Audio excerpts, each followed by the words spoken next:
Right, let's stay with the education theme now. Student leaders and UNISA management have signed an agreement ending a week-long shutdown.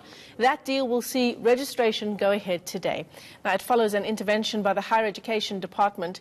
Students wanted a 0% hike in fees and for UNISA to reinstate its call centre. But the university will now go ahead with planned fee increments. Let's discuss this fees issue. We're joined now by Deputy Minister of Higher Education, Buti Manamela. Mr. Manamela, thanks very much for coming into studio. Thank you for having me. I mean, it's always a relief when, you're able to find middle ground between students who have real concerns at university level and university management who are battling with their own challenges. In terms of the UNISA issue, students had called for 0% increase for this year. Just give us your understanding of some of the other issues that they had as well. Look, I think the first thing is that the minister had an engagement with University of South Africa, which is an association of vice chancellors, really imploring them, not to exceed 8% when it comes to increasing university costs. But we think it's unreasonable for students to demand that there should be 0% fee increase in terms of, tuition fees, because universities bear the costs and all of that. But we also had to say to some of the university vice chancellors that the fact that government is covering, students in terms of student fees does not give them, carte blanche in terms of increasing, university fees. I mean, if you look at what the trend has been and the pinch which led to the fees must fall movement has essentially been because the increase of university tuition fees has been essentially unregulated. So one of the things that the minister is quite determined on is to work on, regulating the increase of the cost of education, by universities and by TVET colleges. It's quite uneven, and we think that sometimes it leads to unfairness, and that's why students come out and speak out strongly against the increase. We're quite excited with the intervention at the instruction of the minister by our department in UNISA and the progress that has been made. And we're hoping that, we will have an incident-free registration process in all our universities and all our universities of technology and TVET colleges. Now let's talk a little bit about NSFAS, the National Student Financial Aid Scheme. Yeah.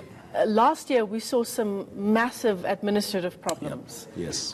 Students were literally left out in the cold. Yes. They had no money for food, for books, for accommodation even. Yes. Have those issues now been ironed out, according to your knowledge? Firstly, there was obviously a leadership problem at the NSFAS, and the board offered to resign. The minister then appointed an administrator. Within a month or two after the appointment of the administrator, we had almost cleared all the backlog of students who had not been funded. We had almost cleared all the outstanding allocations to universities. We have also almost set up a system which ensured that the NSFAS will be ready for academic year 2019.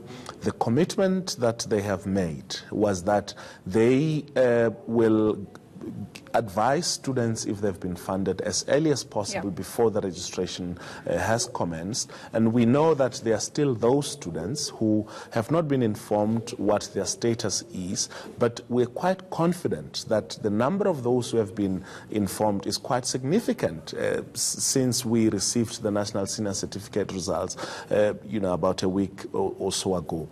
Now, what I really want to emphasize here is that we have received more than 1 million applications to the NSFAS, and those had to be processed. Those have to be looked at against the university's applications, and those also have to be looked at against students' own expectations. Some students want to go to university or to universities of technology, whereas they can only go to a TVET college. So obviously those will cause certain delays. But we're quite confident that the system that the NSFAS has introduced will be able to meet the challenges that we have confronted last year.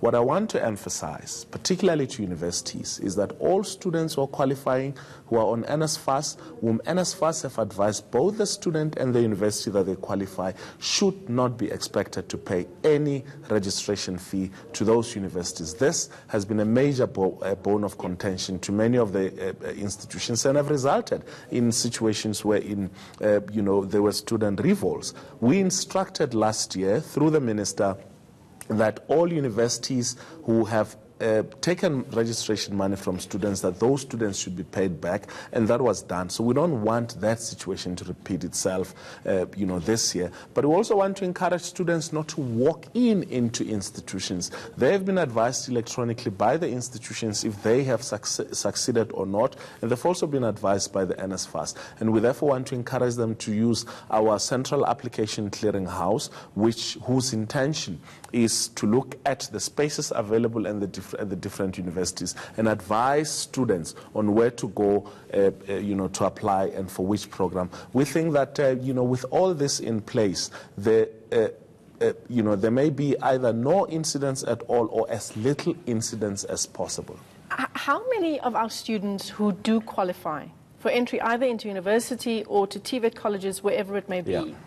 They qualify, they have the marks. Yes. They also meet the financial burden, which is earning less than 350,000 Rand yes. a year. How many of them are we able to accommodate at institutions? We have at TVET colleges about 255,000 new sports, meaning those who are doing the National Senior Certificate last year and are going into TVET colleges. We have got 255,000 new sports, and at universities we have just above 150,000 new sports across the board. Did you say 550,000? No.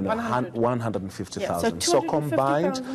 Yes, combined with close to 400,000 new spots in all the universities. And this obviously has been taken into consideration when doing the planning by these institutions, firstly. Secondly, it has been taken into consideration when we did the national, student financial aids allocation. We have seen the plans by in fact, all of the universities and their readiness to accommodate all of this, and also by, TVET colleges. The challenge, obviously, is that the demand is much bigger, and the available space. Standard? Well, you had about more. 400,000 spots available. Yeah. So and the grade 12 output, it's way more than that particular number. Now. What we really want to encourage, students is to also approach some of the private providers, both universities and TVET colleges, and also to consider online learning. This is one project, the online learning, which we're working on, both as the ministry together with the department, because we believe that it will help us alleviate the pressure on, the contact universities and contact TVET colleges. And of course, matriculants in particular, they all have, or I would say the majority of them have this dream of either going to university, going to a TVET college, especially when you qualify. Exactly. You have the marks. Yeah. Look, and what we really want to say to especially parents, because parents have a big influence on the path that many of their children take. What we want to say to them is that yes, universities have this prestige, but we think that we have done a lot of investment into our TVET colleges, improving the quality of teaching, improving the quality of their infrastructure, improving accessibility and success, and also improving the programs that are available in those TVET colleges and partnership with the private sector. We really want to encourage them to help their kids to also consider going to study at TVET college. So you see what happens is some parents and kids will wait until they are really rejected by universities, and then they go and put a lot of pressure on the TVET colleges. Some of the programs that are offered at universities, you can start at a TVET college and ultimately progress into a degree and or postgraduate studies. So, Deputy Minister, allow me to interrupt you there because we are running out of time. I want to talk about this missing middle. Yes. The 350,000 Rand household income to qualify you for NSFAS. What happens, we were talking about this a little earlier, to that missing middle? Yeah. Look, we really understand, for instance, that there are those parents whose joint income is above 350,000, but they may not be able to afford, either because they've got more than one, a child who's studying at university, and all of that. So we've designed what we call the Ikusasa Student Financial Aid Program, whose intention is to cater for those in the form of, a loan which can progressively become, a grant or a bursary or anything of the sort. But we also want to encourage some in the private sector. When I engage with some people in the private sector, some of the big companies say to me, but so what do we do? We've had bursaries and all of that. Should we still continue with government fee-free higher education policy? But we want to say to them, please use your resources to fund the missing middle, those who are not covered by, government's, fee-free higher education. So there's a whole range of interventions which we've tried to put together as a department, from local government, from our SETAs, from the private sector, and all of that, whose target we want to direct towards the missing middle students. All right. Well, thanks as always for your time, for coming into studio. Deputy Minister of Higher Education, Buti Manamela, joining us here in studio as we continue to unpack the issues around higher education and fee-free education.